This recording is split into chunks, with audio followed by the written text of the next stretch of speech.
Welcome to the second ever Takedown Breakdown. I am Kevin Brown and I'm joined by. Joined by James Nutter, the one and only. Got that right. So today we are going to be talking about the Darren Till George Masvidal fight that just happened. We're going to be talking about what's coming up, and we are going to be talking about just some hot takes. All right. So let's go ahead. What was your thoughts on the Masvidal versus Till fight?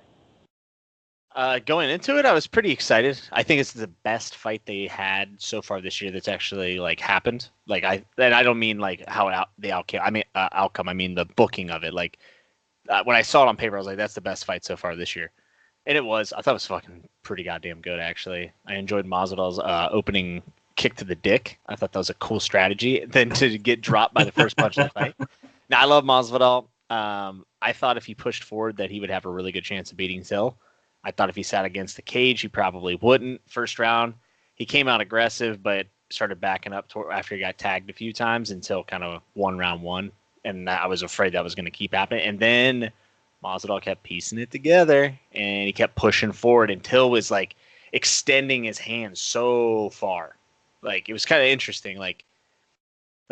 It's almost like Till didn't know how to manage the distance properly or something. It was very weird. Maybe he was afraid of the takedown, but he kept his arms out and away from his face, so he was getting tagged. And it was like those little shots adding up, and then Masvidal put it on him. I thought that was awesome. Yeah, it was almost like he thought his reach was greater than what it was. Like he was gonna brother, stiff arm him, and Masvidal wasn't gonna be able to reach him.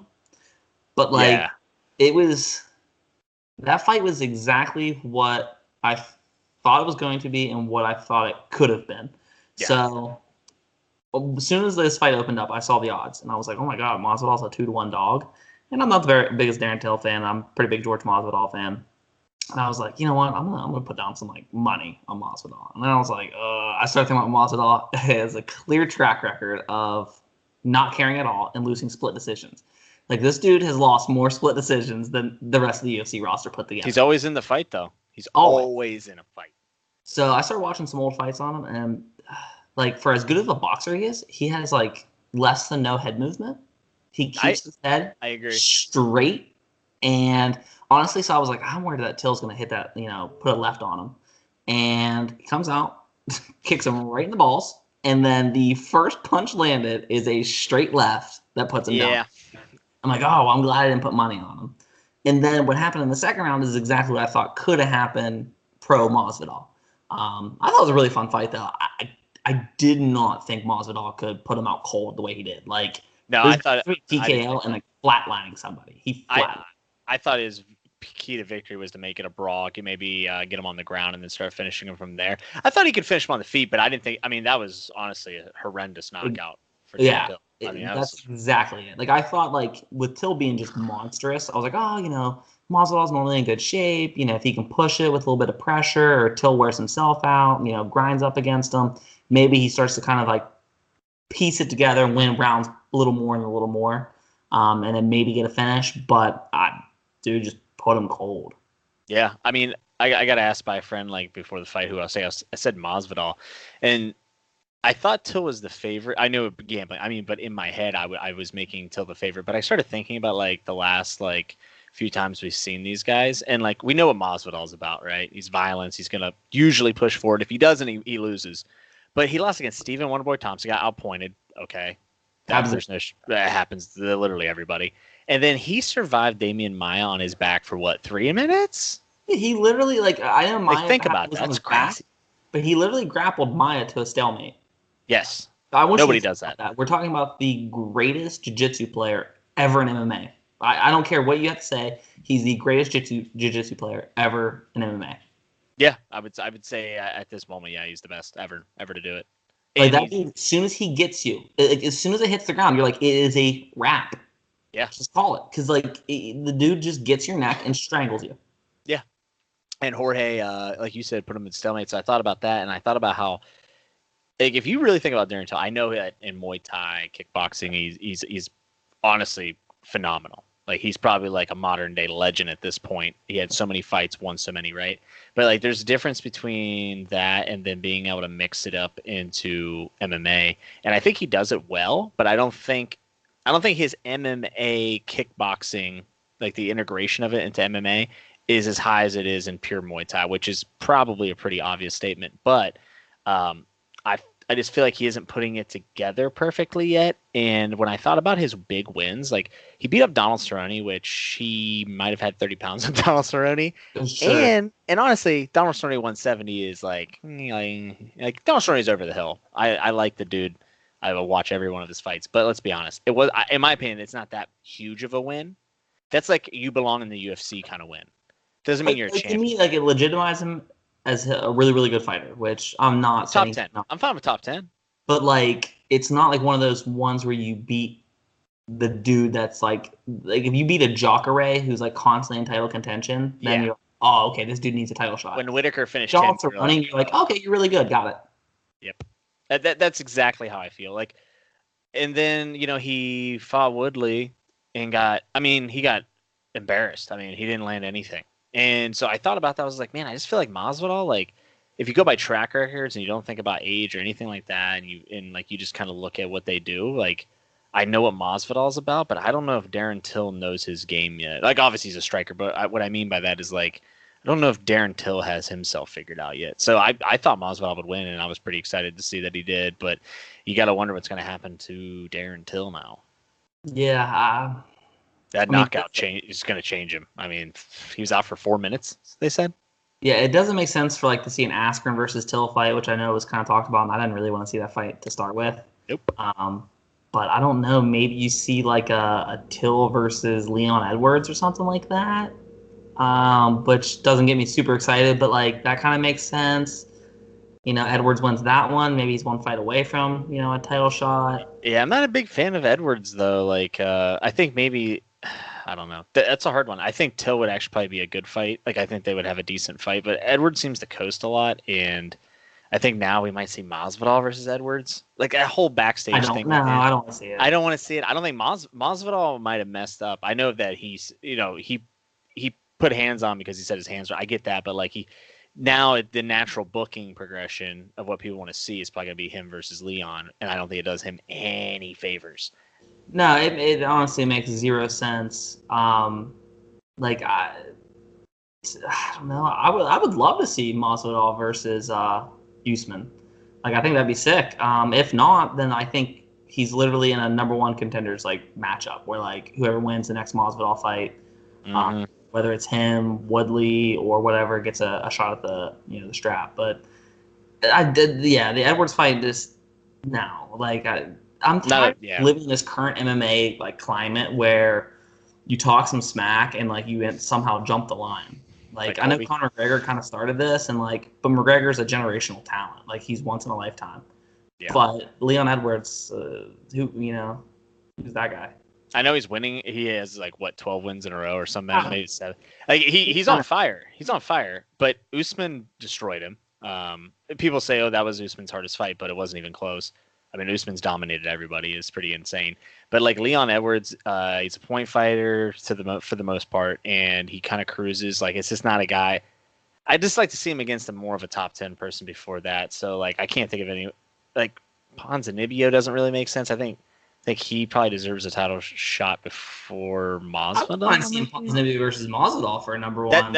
That's what I'm thinking. No, don't get me wrong. Nobody wants to see that. That's a casual fan. Because nobody knows who Masvidal or Ponzinibbio is. I think Masvidal's stock went up. Yeah, that would be a phenomenal. That would be a banger. I'm in. I think you also can do Masvidal versus Woodley. Yep. Colby and Masvidal are friends. You're not going to get that fight. From what I understand, they're not going to. I mean, I'm sure Masvidal would say yes. I don't think Colby wants that. But now Ali, Usman's manager, said he wants Jorge versus Usman. That's what he wants. He says he doesn't want to give it to Colby. But I think it's just them playing games. I think Usman only makes sense to fight Colby next. Just get it out of the way. Yeah, I mean, I don't know. I'm not a big fan of I don't like when people wait for title shots. I'm not a big fan of it. So I get it that he, by all accounts, Colby Covington deserves the next title shot. But then he's been inactive because he's been sitting around crying, which he's completely right. He got jumped in line, but now it's just all right, well, I don't know. I mean, do you really deserve it now? Yeah. The machine's gonna keep moving, but there's one thing for sure. I do think 170 is the best division in the UFC. Like we have like what 5 people that can fight for the title right now, and like yeah, sure. I mean it's insane. Damian Maya is still in the division too. That dude just keeps cranking them out. Him and a Robbie Lawler who like probably will never get another title shot again. Robbie Lawler. They're still like, for all intents and purposes, if that fight he could have beat Ben Askren. Like, yeah, that fight could have been stopped before that bulldog choke. Like, yeah, you know what I mean? If that fight if the ref would have stopped it, I wouldn't have considered it egregious whatsoever. Yeah, honestly, I thought they could have stopped the fight. Dude, there's just so many matchups we could go through it all day, but I'm just saying that division from 1 to 15 is just really good. I think Damian Maia would be really good for Leon Edwards, actually. I think that's a fight I wouldn't mind seeing. And then it's kind of weird, like Stephen Wonderboy Thompson's in this match with Pettis, and we'll talk about that in a bit, but like that's just kind of weird. Like, why is that happening when we have all these amazing matchups to have? Like why don't we do, Stephen Wonderboy versus Leon Edwards? That sounds good. Like, Stephen Wonderboy Thompson was only not champion because Tyrell Woodley was. That's the only reason why. And I think he should honestly have a crack at Usman maybe, because I thought he beat Till. I don't know. It's just that matchup pisses me off when you look at that. No, I completely agree with you. Like, I get it. Woodley beat Thompson twice and matches that weren't very exciting whatsoever. Yeah. So you're clearly never going to have a trilogy fight. So I get it. Like, when they booked this fight, Woodley was still champion. They didn't know if Woodley was still going to be champion. But this fight just makes, like, I don't, like, it's fun that you're seeing, like, 2, like, exciting strikers. But, like, I don't care to see this fight. Like, maybe it's like a mid-card super fight for, like, the Intercontinental title. Yeah, so yeah. It's it's probably going to be a good fight, but, like, it doesn't do anything for me. Like, I honestly don't see, like, whatsoever an avenue where Pettis wins this fight. Like, at all. No. Steve Wonderboy Thompson, I think, is still in the top 3 welterweights in the world. Like, I'm not a huge Wonderboy fan. Yeah, I know you don't care for him, but I mean, he's great. Like, he's great. If Tyron Woodley doesn't exist, Steve Wonderboy Thompson could be champion right now, and probably had been champion for 5 years. Like, he's great. But yeah, kind of went way off topic there, but I wanted to just express how much I love the welterweight division. That is a sick division. We touched up on the Thompson Pettis thing, that it just doesn't do much for me, and it also doesn't make sense from as far as like you're building anybody up or you're putting somebody over. Like, Pettis is a guy who we just talked about before the show started. Like, maybe I'm wrong, but I think he's probably the worst champion ever in like the current era of MMA. Like, I'm not saying he's a bad fighter whatsoever, because obviously that's dumb. You don't become the champion being a bad fighter. But as far as you take somebody else, like, I've never seen a champion with such a glaring hole as what Anthony Pettis had. Like, you're like, okay, pressure boxing and or wrestling beats this guy every time. Like, literally every time. Yeah, I mean, like, that's why, like, when RDA was a plus 300 dog against Anthony Pettis, that's why, like, I was like, I bet the house that RDA is going to win that fight. He's a pressure boxer and a wrestler. Like, Anthony Pettis wasn't winning that fight. Isn't that weird, though? Because that's also RDA's glaring hole. Sure. Isn't that weird? Sure. How the dominoes fall. Yeah, I guess we could talk about what's coming up, and obviously, like, Wonderboy and Pettis has almost no it has no implications on the division. I mean, is Pettis gonna stay at 170? Because he said he wanted to fight Aldo at 155. He's in no man's land of just as far as, like, he's not good enough. I think he's just trying to get his money and get sure. That's fine. Yeah, whatever. Like, he's still a guy that, like, I want to see him fight, but, like, I don't. But do you?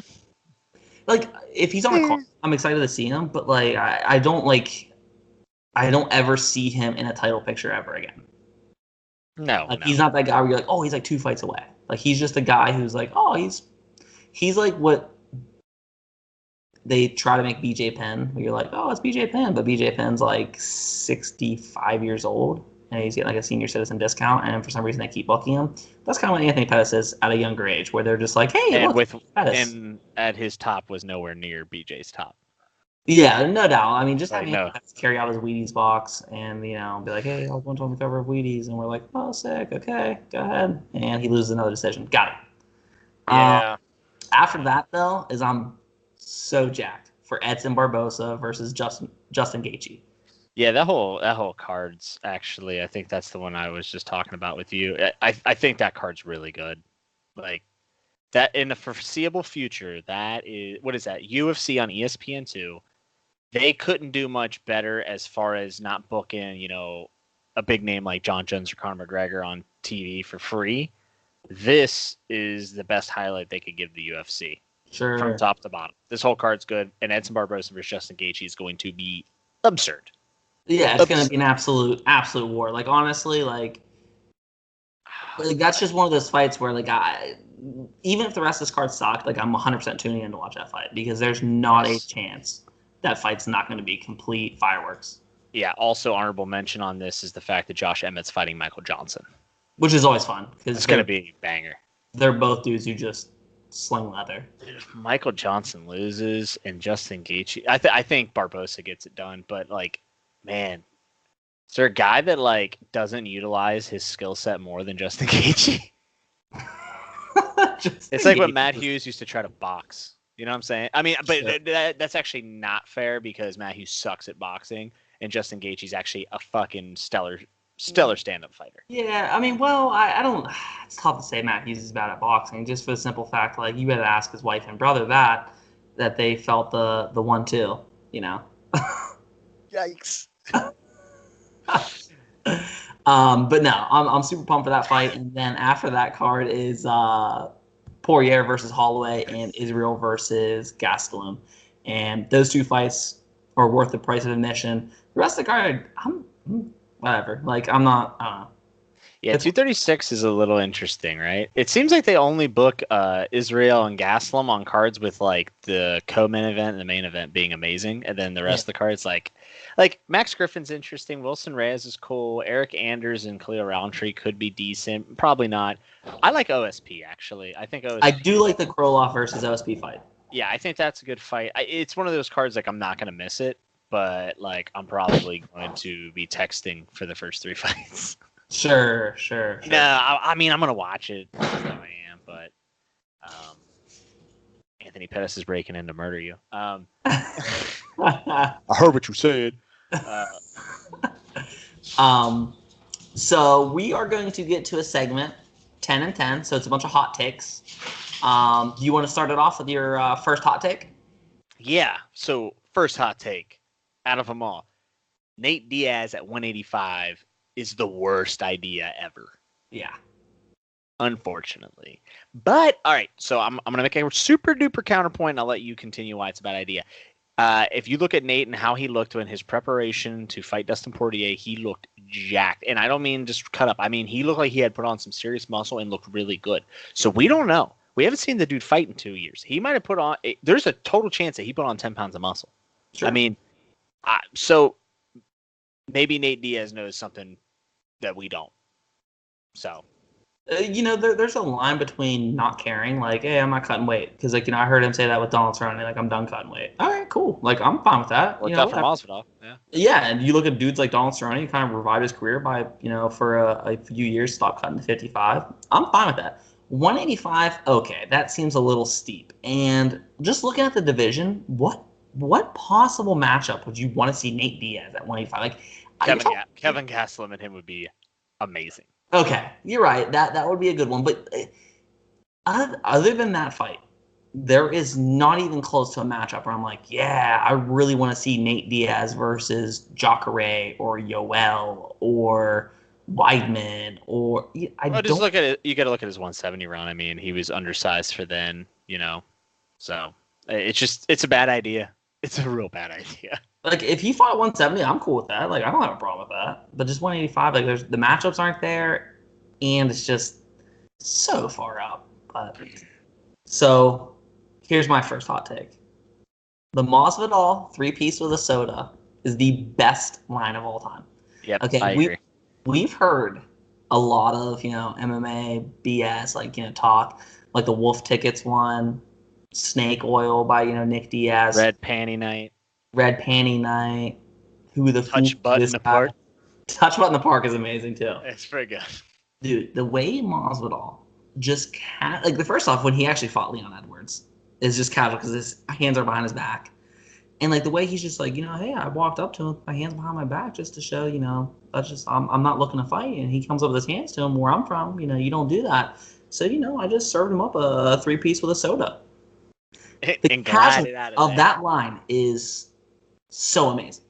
Yeah, and also it doesn't feel like he's trying hard. Like, do you remember whenever when Kevin Lee talks shit, it feels forced.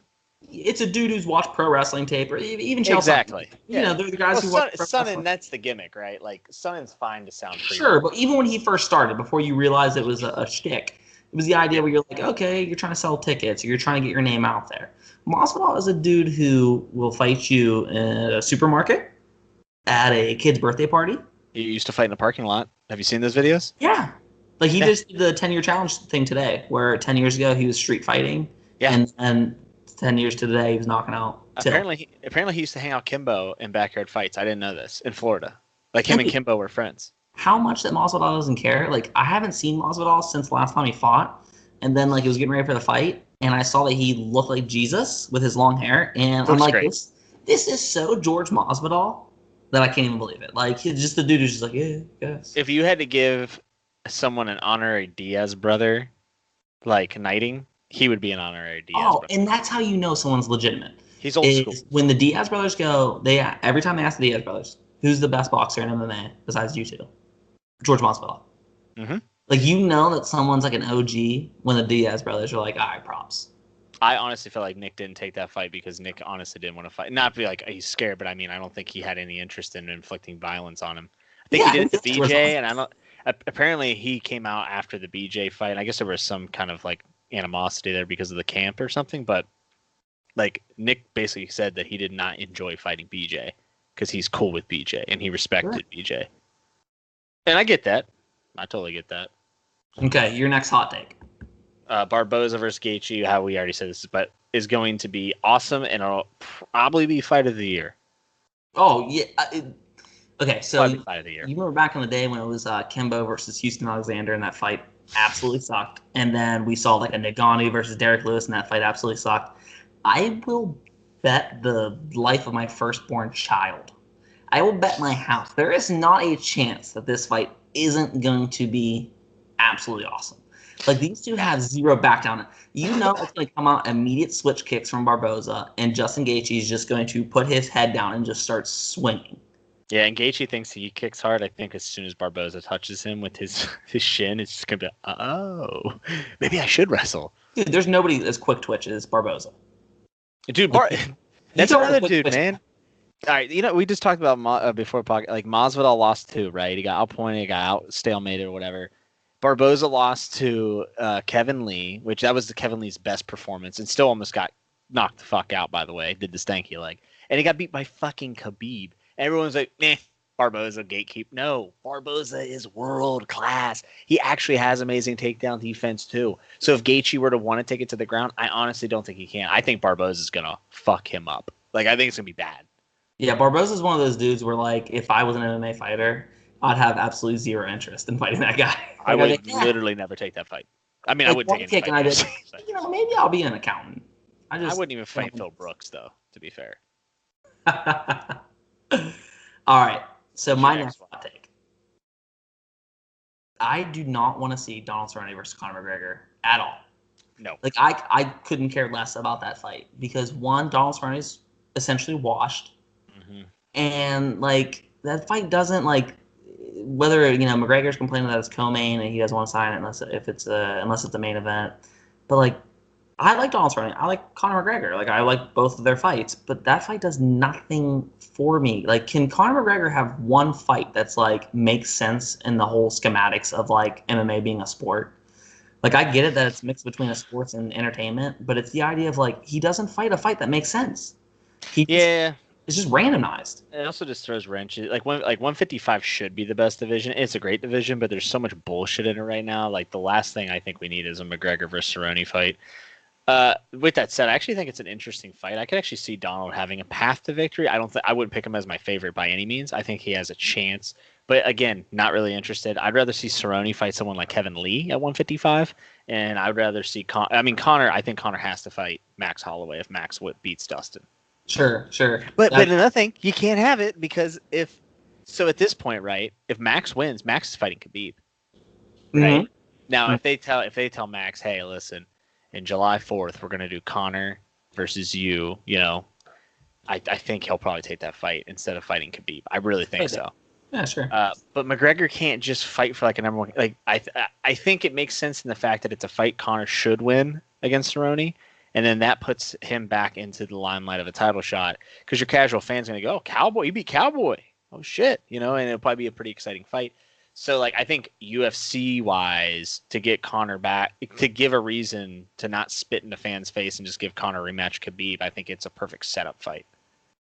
Yeah, I just honestly I don't even think it would be a good fight. I really just see McGregor absolutely starching Donald Cerrone, to be completely honest. Could. Cerrone doesn't do well against southpaws, and that's true. I can see one body kick dropping him, or him getting body kicked a few times, start covering the body, and just eat a left right down the middle. Yeah, honestly, I think Cerrone has to fight somebody that's like super legit in the top 10 to like even be considered for like a big fight like this. I mean, he's paid his dues. I don't know. It's just hard. Give him the fight because like it'd be awesome for him to get one more huge payday and then blow all his money on four wheelers or whatever he does. But good for him. But like as far as like just even entertainment or a sports standpoint, I just don't care about that fight. I think I could be convinced to care. I think the UFC hype machine could get me there. Okay. And I like playing the what if game. It would give us something to talk about, so I'd be in, I think. But I think Cerrone versus like a Kevin Lee makes a lot of sense. Sure. And McGregor, honestly, right now, maybe the only fight that makes sense for McGregor, for me, is either Holloway or McGregor versus DS3. That's it. Yeah. Because if you're just doing cash fights, honestly, they better just cash out on that fight because I don't know where Conor's at mentally or physically anymore. Yeah. I saw some sparring footage of him and a gentleman breaking it down on I can't remember the YouTube channel name. I'll try to find it. But they were going over some of the clips that McGregor's been posting, and they like compared it to like when he was active and just like how much more sluggish his stand-up looks. Like he's fighting like a boxer, and that's actually not a good thing. Like head down, glove up, you're kind of in the hunched over position. Like he's kind of went away from like the karate stance and then playing the distance game, and it's weird. I think that boxing break might have hurt him. Yeah, but we can speculate on the day. Khabib is the best 155 in the world and murdered him. So, what's your next hot take? Tony Ferguson is in bad shape and looks like he's losing his mind. It's super sad. Yeah, that's one way to put it. It's super sad. It's I don't know. I mean, well, apparently put a chip in his leg. This is what I understand. From what I understand, is he actually was on antipsychotics since 2011, and hopefully this isn't incorrect information, but he was on antipsychotics. There's a chance that he might have came off of those after his surgery because pain pills and antipsychotics do not mix. So there's a chance that he stopped taking his medication, which is why he had such a manic episode of like throwing holy water on his wife. Well, it's like I've done that. He basically kidnapped his own son. Sure, absolutely. He says he's getting treatment, and hopefully it gets better. But like, man, god damn it, the 155 division. And obviously his health's way more important. But I'm just saying in general, like, could the 155 division not be more fucked up? Oh, yeah. I mean, you got to think Ali Quinta is one of the top guys, too. And he quit for multiple years to sell real estate. Dude, that's who should fight Donald Cerrone is Iaquinta. That. Box him up. Iaquinta'd fuck him up. Yeah. But I still want to see it. But yeah, so it's just another insane thing with Tony Ferguson. Yeah, I just don't understand why there's people living in his walls. Like, that's, like, I just, Like, I have on his walls. Well, apparently, so he was thinking that there was going to be like, there was something. Oh, he thought the lunar eclipse was going to cause a great flood, like Noah's flood in the Bible. Sure. And I have heard Eddie Bravo mention that before. So it's kind of like when you surround yourself with people like Eddie Bravo, Eddie might just think it's funny, or he might think it's real, whatever it is. But like when you have someone that's mentally ill and you say those kind of things, like it's not a good look. Like you're enabling. The blind leading the blind. Yeah, and like down a rabbit hole. Yeah. It's overall pretty sad. Pretty sad. Well, to kind of like switch gears a little bit, I'm going to do my next hot take, which is just like more of a happier story. Matt Hughes seems like he's doing well. I don't think there's a fighter that we, when we were growing up in middle school and high school, I don't think there's a fighter we disliked more than Matt Hughes. And there's a breaking. God. Hold on. Yeah, added to UFC 238 is Matt Hughes versus his brother for the tractor. So that's happening. Whose tractor is that? And that is a number one contenders fight for Matt Hughes' brother's son. So and it's kind of like a Miss Elizabeth thing. Matt Hughes' wife's gonna be walking out with Matt Hughes' brother. It's crazy. But I mean, apparently, I don't know. He's gonna have a press conference soon about it. So Bellator might book it. Ryzen. I'd fucking watch it too. God damn it, I would watch. Yeah, I wonder. It's one of those things you. It's like a train now. It's so bad. It's so bad. Matt Hughes is one of the. I mean, honestly, I didn't like him. I didn't like anything about him. And then he got into the accident, and everyone felt bad for him. So I was like, God damn it! Like I can't shit on Matt Hughes publicly anymore. And now this comes out, and I'm like, yes, I can shit on him again. Redeems himself. Yeah. He showed those colors, and now he's saying it's because of the wreck. But I had also heard prior to the wreck that he had some issues with domestic violence and just being overall a fucking dickhead. So I'm gonna say that it probably didn't help, but fuck him anyways. Yeah, he's a piece of crap. UFC 236 is my next point. Okay. Card's not great. Okay. We have two awesome main events. I think we kind of went over this already, didn't we? Yeah, we kind of did. But overall, it's this weird thing where like you're not gonna want to miss the two main events. You could probably skip the rest of the card, like we talked about before. Khalil Roundtree's on the card. Me, OSP is cool, but like the undercard is almost non-existent. And that's so disappointing. I love sitting down for like 6 to 8 hours and just enjoying all of these fights. You might have a couple duds every now and then, but like 235, we were glued. Sure. No, I mean, yeah, you were up here for that fight, and we literally sat there from like 6 o'clock until 1 o'clock in the morning watching fights. And it was a blast. So it's one of those things where this card, like, I'll probably watch a movie or something like that and flip it on if I miss like the first fight or something like that, of the main. It doesn't card. make me want to get people together. Yeah, I agree. And with all these cards going on, like on the ESPN stuff, I know they have to have a good showcase. I'm glad for it. Like, that other card we just talked about was phenomenal. But like, I feel like now pay-per-views have to be even a bigger deal for me to want to fucking fork money out for it. And sure, this is one. And I'm not gonna lie, you don't get these two main events are phenomenal. Like, could be two of the best fights. Oh yeah. So that's great. But again, you're asking people to fork out $60, $70 whenever you're that Gaethje card might not have as many names, but from top to bottom looks really good. Yeah. On cable TV. So it just seems like a trend, man. 237 looks pretty medium. I think it's 237. Let's see. 237 stacked, actually. Rose on a Jose, Anderson, Little Nog. Beth's on that card. Thiago Alves on the other card. So that card's shaping up. I like that. But then you look at like 238, and so far it's fucking terrible. Okay, my next hot take. I do not at all want to see Usman's first title defense be against Tyron Woodley. Yeah. So I'm all for, I would have been down for Aldo versus McGregor too. Because, I'm not that punch was lucky. It was clearly a skilled punch, and he clearly read the fighter. It's great. But I think Aldo not losing for 10 years deserves an immediate rematch. A lot of those type of things, I'm all for the rematch. Yeah. I was all for like a DC rematch. I'm all for a Stipe versus DC rematch. Just because like stuff happens. But this, you don't see someone get absolutely manhandled, get 10-8'd twice in the same fight. Yeah. And deserve an immediate rematch. Woodley is probably the second greatest welterweight of all time. I'm not taking anything away from him. Yeah. But it's just the idea of, dude, there's a difference between having a bad night and just getting absolutely owned. And, I hate to say that I told you so, but I told you so. And you have I think I do, right? I did say Woodley was gonna sleep in the first two. We got it on. I got it wrong. I got it wrong, man. Honestly, I just did not. I didn't think it'd be that bad. Honestly, I did not foresee. Like, it just didn't even look like Woodley's first fight. Like, it didn't look like he knew what he's doing. Woodley seemed okay to be in those bad positions, and it was very odd. And the biggest point of the fight I remember where I was like, I got it wrong. This is before it was obvious. I think it was the first or second round. Woodley's against the cage. He's counter wrestling, defensively wrestling. It's not looking great.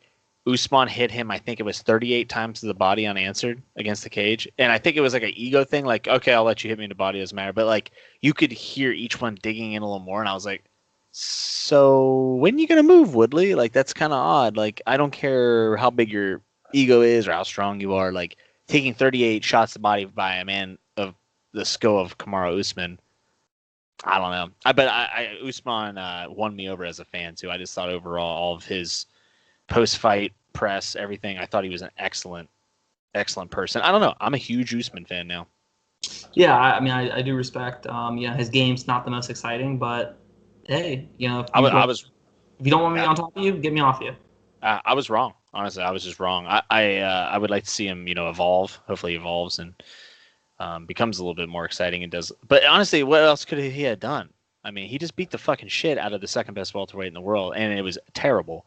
Anything short of finishing him. I mean, it was incredible. Don't want to see the rematch. I think precedents are very important. We set a precedent that champions do not get rematches immediately after. If Jose Aldo doesn't get a rematch against Conor, then nobody does. Absolutely nobody does. So fuck Stipe's rematch. Fuck Woodley's rematch. I don't want to see it. I think Woodley might go to 185. I don't think it's a good idea. I think the size would be very bad. I think there's a lot of people who could pressure him worse than Usman up there. Like, even Weidman would be hard. I wonder if his gas tank's a little better, though. Like, I honestly wonder if, like... I didn't think his gas tank was that bad against Usman. I see. Sometimes I think, like, athletes, like, they don't want to show the weakness. Like almost like when you get rocked, they don't want to show that they're hurt, and they'll do, like, a lot of things, but they'll wag their finger or shake their head. Like, that didn't hurt me.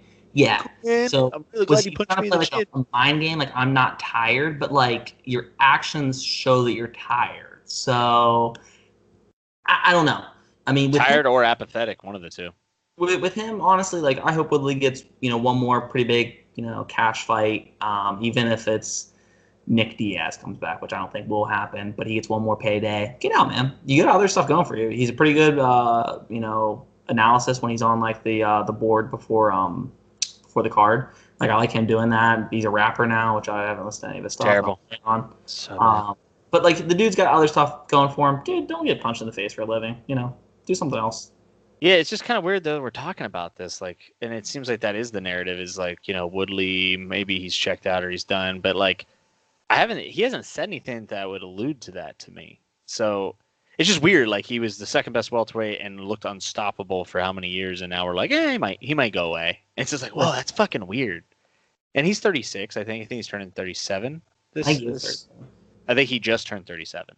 And I don't know. I just don't think it's over for him. I think he could stay in the 170, have a couple banger of fights. I think 185 probably has bigger matchups.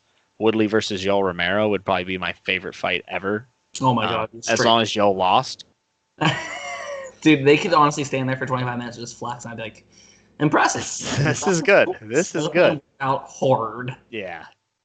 All right. Next. Oh, wait, actually, so if you don't give the rematch to Woodley, who do you give it to? Colby.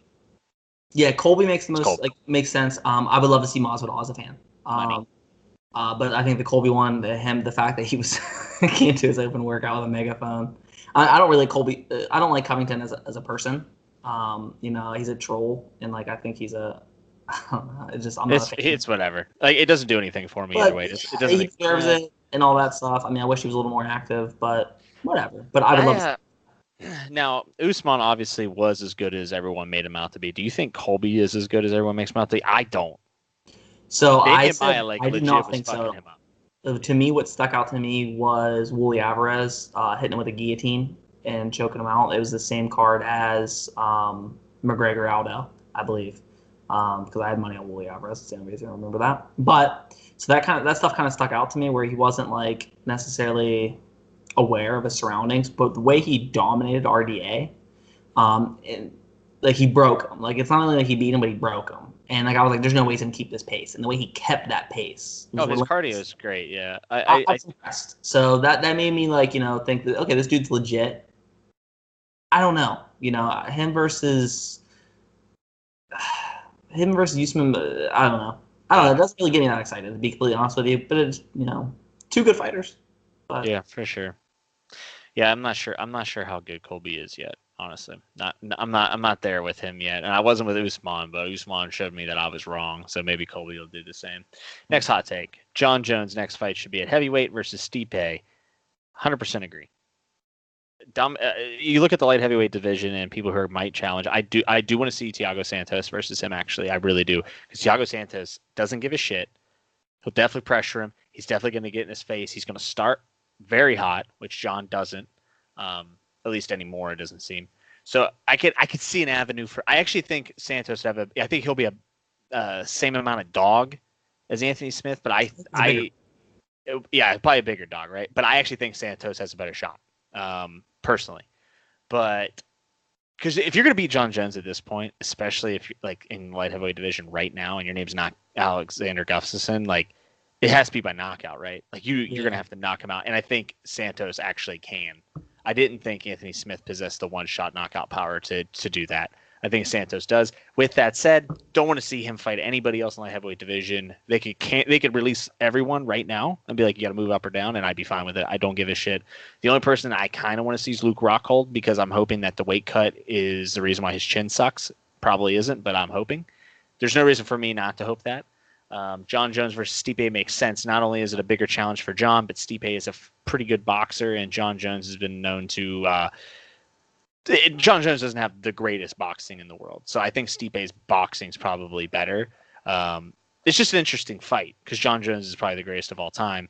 Stipe is bigger and happens to do one thing that John has been tagged with before. So I don't know. I'd like to see that fight. I think that fight makes Stipe a lot of money. Makes him very relevant, gives him a chance to have a little more star power, and I think John Jones gets to introduce himself to the heavyweight division. It puts him absolutely back on the map, and if DC does have 2 fights left in them, and they do like a DC versus Lesnar like they talked about, and then it can almost be DC on the same night. If you do DC versus Lesnar, Jones versus Stipe, and then 6 months from then, the winners face off. That I would be down. That'd be sick. Do it on July 4th and then make the New Year's Eve card, John Jones, whatever you want to do. Honestly, I think the ship sailed for me. I think I'm over the John Jones DC feud. I think I'm over it I don't want to see light heavyweight. I did say I wanted to see it heavyweight. I don't anymore. I don't have any interest in it. I do, because I'll watch. But it's kind of like Cerrone and McGregor to me, man. See, and I'm probably contradicting myself by saying I don't want to see McGregor versus Cerrone, but okay, so Jones outclassed DC the first fight. But that second fight, man, DC was starting to piece him up, and he got hit with a kick. It was a skilled kick. He read him. He was tagging on the body. He dipped his shoulder to try to block a punch to the body. I think DC was winning the fight when he lost. Sure. Yeah, and I would love to see that fight again. I honestly think they're 2 of the absolute best to ever do it. So the only thing I wouldn't want to see is I don't want to see DC lose to a third time. I would love if I could write a script, I would say, DC beats Lesnar, Jones beats Stipe, and then DC beats Jones and rides off to the sunset. Yeah. But or Brock Lesnar beats everybody. He conquers the world and takes. Dude, you know how pissed people would be if somehow Lesnar beats DC and then somehow beats John Jones. Dude, I hope the world would expect beats DC, pisses red hot for just every steroid in the book, and then the UFC goes, all right, well, after his suspension, he's fighting John Jones, beats John Jones, and pisses so hot he burns through the cup. I would love it. I'm in. Let Jones gas. I don't care. Dude, there was never any people were like, hey, Brock Lesnar failed a drug test. I was like, oh wow, it took this long, huh? Right. Dude looks like a Greek god. That was the best he's ever looked in his entire life, in my opinion. He was so big. He was jacked as fuck. Also, he was standing next to Mark Hunt, who's a fat shit, so there's that. But you have a dude who's 6'3", literally 265 of solid muscle. And then you have Mark Hunt, who's 3'6" of solid fat. It was rough. So the last hot take we're going to do, I have this one. So this one's probably my hottest take. I say Cain Velasquez never wins another UFC fight. So, one, I think there's an honest chance that he never fights again. I think from a pride thing, I think he does come back and fight, but I don't see Cain Velasquez ever having like a warm up fight. Like I think he's a dude that's too big of a name where he's gonna be always fighting a name, and I think it's tough for when he's always hurt. He doesn't have a rhythm, and when you're constantly going against a guy like a Nagano or a Stipe or like that, those are the guys he's gonna be fighting. Like, not that the heavyweight division's that stacked, but it's just the idea of you don't have that time to really, get your feet back underneath you. And he's just a dude who's constantly injured. So I could either see him, hurting his back again, never fights again. He comes back and fights one more time, gets beat again by, if he fights like a Derek Lewis, he'll beat Derek Lewis. I actually think that's his next fight. I was going to say that, yeah. But like, I don't know. I just see an easy avenue where he never wins another UFC fight, and maybe he goes and, I don't know, Ryzen does Fedor versus Cain. Oh, the two greatest heavyweights of all time. I don't want to see it just because Cain's, clearly past his prime, and Fedor's been past his prime since like 2009. But yeah. I can see that. But in the UFC, I don't. My hot take is, and I'm not saying I'm 100% right, but he never wins another UFC fight. I think it's more likely that we'll never see him fight again. I think the heavyweight division's pretty shallow. The only reason it doesn't look super shallow is because light heavyweight exists. I think that Cain could win, but I think you are right when you say that he won't take a fight that's that easy of a pick. I think his next fight, though, is if he does fight, is Derek Lewis. Derek Lewis has a bunch of injuries, coming off some losses. Cain, obviously, I think that fight actually makes a ton of sense. Sure. I'd watch it. I think, man, I don't know. Don't know if King could get. I don't know. See that's why it's a good fight. I don't know. That's a something's gonna happen. Sure. Yeah. But that is about it for our show today. Like us, subscribe to us, leave a comment of some stuff you'd like to see, and we're glad you tuned in. Yeah, absolutely, and we'll catch you next time.